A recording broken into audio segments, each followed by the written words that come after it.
Get ready to dive into the comic book realm where heroes rise and villains take the helm. We're here to dissect the stories and the art.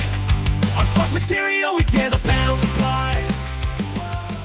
In Batman number 80, Bruce Wayne returns to Gotham City, which is now under Bane's oppressive rule. With Gotham's police force and villains enforcing Bane's curfew, citizens live in fear. But Batman and Catwoman launch a series of coordinated attacks on Bane's enforcers, systematically taking down key players, including familiar foes like Professor Pig and Kite Man. Batman's defiance against Bane's City of Bane rule sends shockwaves through the city, alerting Bane and his allies to his return. Meanwhile, Thomas Wayne, the Flashpoint Batman, has been working alongside Bane, but begins to have doubts about their alliance and its moral costs as he watches Claire, Gotham Girl, suffer from withdrawals.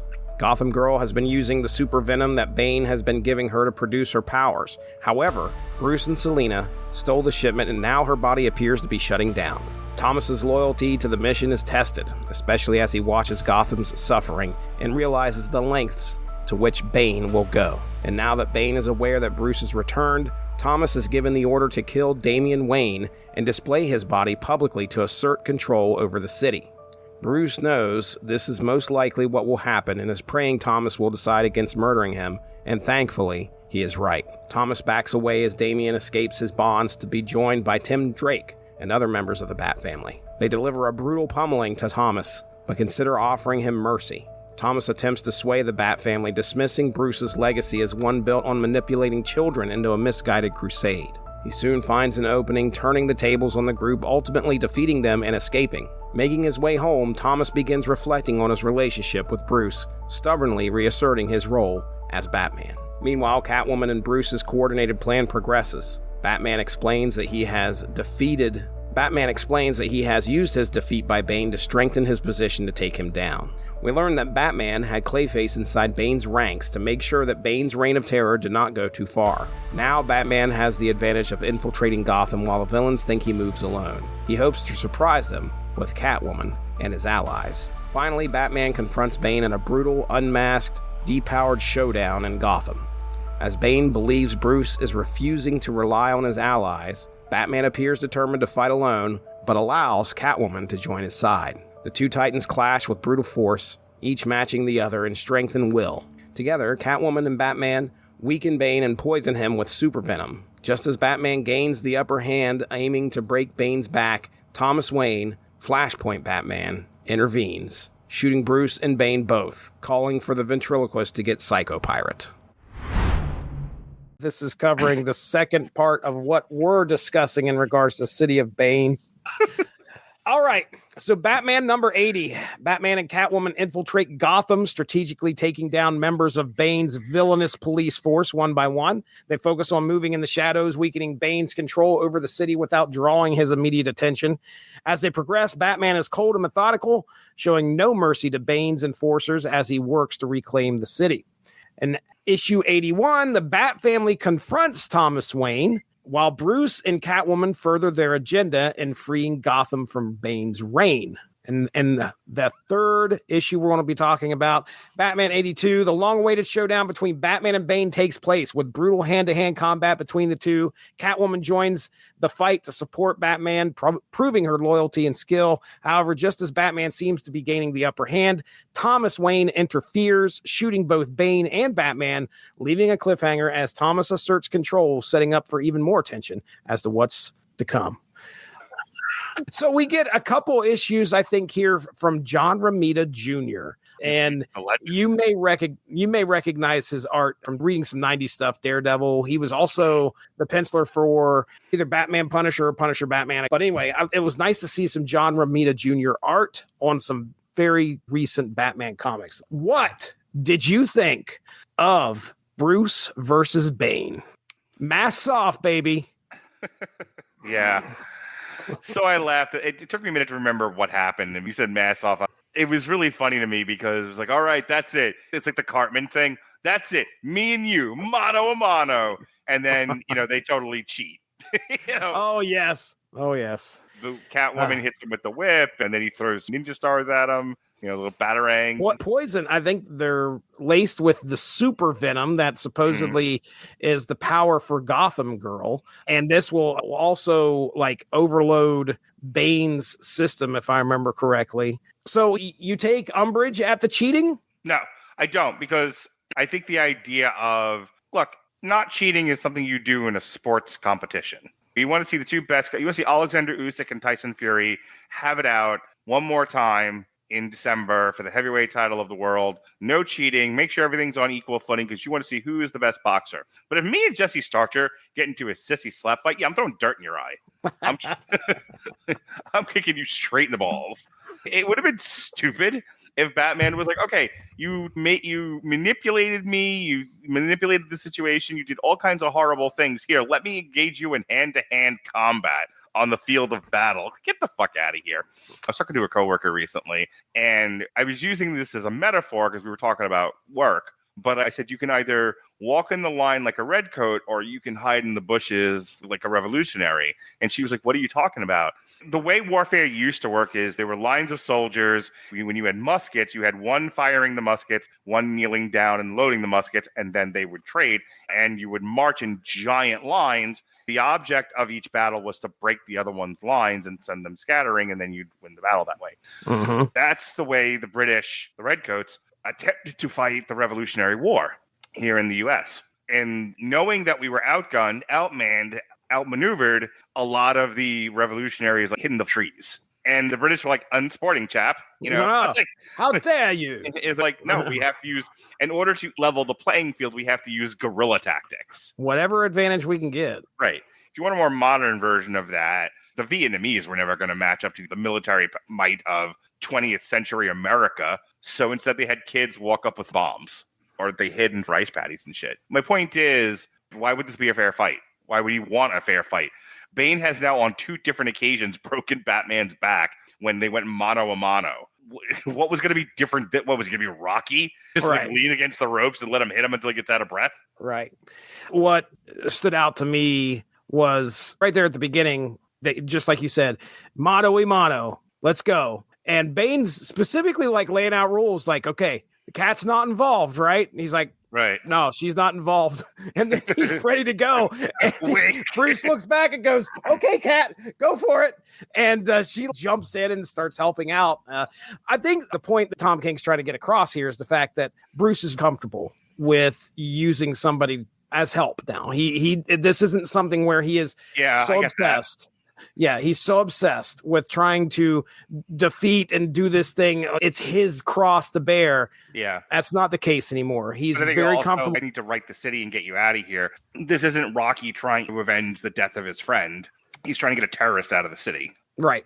Trying to end Bane's reign. Yep.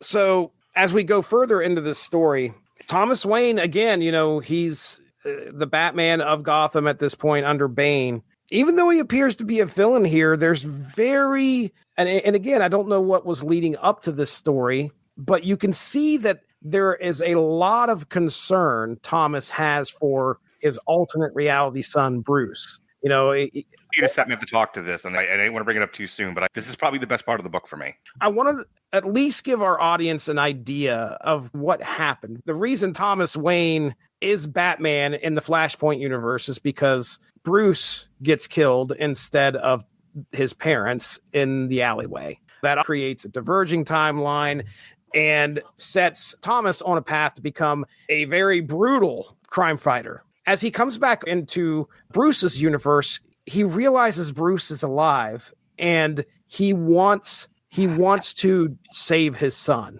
Mm-hmm. There's very real concern. So I'll go ahead and let you have the floor. What are your thoughts here? This is the best part of, I don't totally love City of Bane, but I love this element. Thomas Wayne has been Batman in the Flashpoint universe for a long time, and he has killed a lot of people. It's taken his soul. He no longer sees the virtue of being Batman. He sees it as a curse, and he sees his son as somebody who has opportunities. He has choices. In the Flashpoint universe, that's a world going over the falls in a barrel. And so it's kind of like the Injustice universe where they're just fighting to survive at this point. There's no world really left to save. In this universe, there is a universe left to say that he doesn't have to be Batman. He can be Bruce Wayne. He can save his soul. He doesn't have to live with the futility of being Batman and perpetually failing because it never ends. Batman never kills the Joker, never kills the Riddler, never kills Penguin, never kills Mad Hatter, never kills Scarecrow. So they just keep breaking out of Arkham. We're long past the days of, I became a vigilante because the mob had corrupted the justice system. It's just constant fighting a murderous circus of crazy people. And it never stops. They just get crazier over time, and there's more of them. He says, I'm hurting you to help you. I did this to put you in a position of rethinking this entire Batman thing because it's gotten away from you. You need to remember who you are. You're not Batman. You're Bruce Wayne. Right. Be Bruce Wayne. You are one of the lucky souls in this world who has found true love. You have Kat.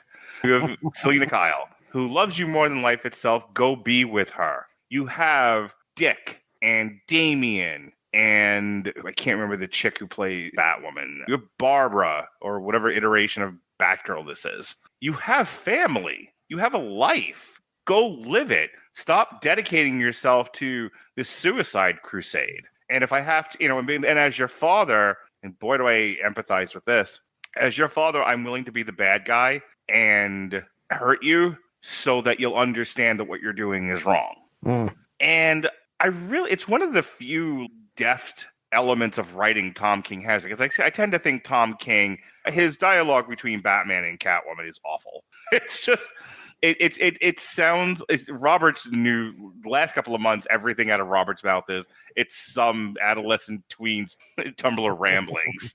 And that's kind of what it reminds me of. When Batman and Catwoman talk to each other, it feels like overly romanticized. It feels like my daughter's mangas that she reads. Oh, yeah. Like there should be there should be like hearts around the speech bubbles. It doesn't feel like those characters. It feels like someone's romance novel interpretation of Batman and Catwoman. I think a lot of Tom King kind of reminds me of Kevin Smith, Guardian Devil. Oh my God. That was dense. The stuff with Thomas Wayne, I think, was on point and was actually handled well. This is a guy that sees his own failures. As driven as he was to be the Batman of his universe, Thomas comes over to ours, and now he has a son that he wants the best for. He didn't have a son over there. He lost his son. I think it's about legacy. I think it's about legacy. It's about, did I save anybody? Did I do what I set out to do? No. Can I at least save my son? I have a second shot. I couldn't save him from Joe Chill. I'm going to save him this time.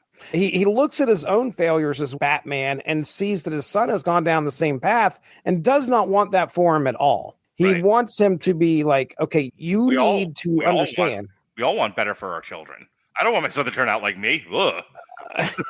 So it's a very real thing. And I agree with you. I think Tom King addresses this and uses it well because now Bruce has a father figure that is in his own twisted way, trying to make sure that this kid does not do the same thing. And granted, I assume he probably tried to talk to him at some point in the past, and then Bruce wasn't having it. And then as Thomas went on, he's like, okay, well, I've got to take every ounce of action that I can to try and make sure Bruce gets out of, This is going to hurt me more than it does you. Right. So, but yeah, those are my notes for these three issues. We have the Bat family try to take down Thomas Wayne, but Thomas Wayne, as he's laying in a beaten, bloody pulp, he gets up, and the rest of the Bat family are kind of like, should we show him mercy or not? And he then turns the tables on him, and there's a great couple lines too. This is the Bat family. There's like 80 of them, and they couldn't take down one old man. They beat the crap out of him too. You mentioned how Bruce gets children to fight for him, and that's what Thomas sees too. Right. Thomas sees that, and he's like, this is wrong. How do you guys not realize that this is not what's supposed to be? This should not be going on. I just imagine that. Like, hear me out. I would like to take this 14-year-old to be a ninja and have him beat up muggers. You'd get arrested for that anywhere else in the world. Again, Dick Grayson / Nightwing is a beloved character, but in reality, it was child abuse. Yeah. And Thomas is sitting there going, how do you guys not see this? How do you not understand? Granted, we find out later that he kind of did the same thing, so the Selena Kyle of his universe. But again, it might have been a mistake that he realized was wrong and is like, okay, my son cannot continue to do this. I've got to stop him in some way. So anything left on your plate that you want to get off your chest about these 3 issues? Thomas Wayne is trying to save his own soul by saving his son's life, and his son will not cooperate. No, his son will not. The moral of this story. That's the truth. All right, go ahead and do some plugs then. What do you got going on? I'm at Mark Radulich on TikTok, as you can see on the screen if you're listening to this on audio. Clips of this particular podcast and all my other podcasts, plus the ones I do on movies that don't suck and some that do with Neil and Chris, are on my TikTok, at Mark Radulich on TikTok. Long and short form videos are on our YouTube page, W2M Network. We have a landing page, w2mnet.com, where you can find both the audio and the video of any podcast that we're doing or that Sean's doing. He does the video games podcast. So check all that out. Thanks for joining us. All of this would not be possible without w2mnet.com, so make sure to seek them out for more podcasts. If you enjoyed what you heard today, please feel free to share, and we look forward to entertaining you again soon.